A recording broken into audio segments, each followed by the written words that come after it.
ایک افسوسناک خبر سے آپ کو آگاہ کرتے ہیں۔ پھالیا کے نواحی گاؤں حالہ میں ایک ہی خاندان کے 3 نوجوان غیر قانونی راستے ترکی جاتے ہوئے پشگان بارڈر کے قریب پر اصرار طور پر جاں بحق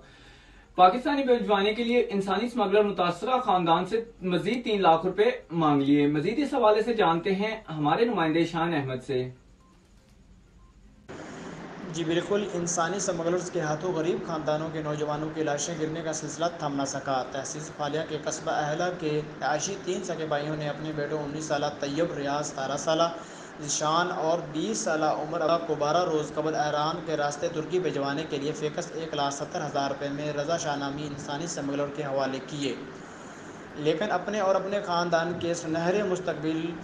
کے خواب آنکھوں میں سجا کر گھر والوں سے جانے والے تینوں نوجوانوں ایران کے بارڈر پشگان کے قریب پر اسرار طور پر زندگی کی بازی ہار گئے۔ محنت مزدوری اور قرض اٹھا کر 5,10,000 روپے انسانی اسمگلر کو پہلے ہی ادا کیے، جبکہ انسانی اسمگلر نے بدقسمت والدین سے ان کی جگر گوشوں کی میتیں پاکستان بھجوانے کے لیے مزید 3,60,000 روپے کا مطالبہ کر دیا۔ متاثرہ خاندان نے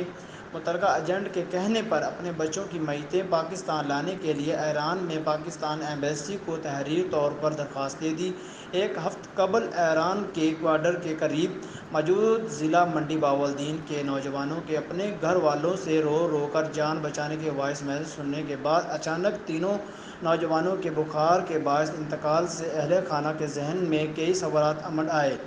جبکہ چند روز قبل ایران کے بارڈر تفتان ہر جاں بحق ہونے والے واسو گاؤں کے ایک اور 20 سالہ محمد عمر کی میت کی پاکستان پہنچنے پر تدفین کر دی گئی۔ جی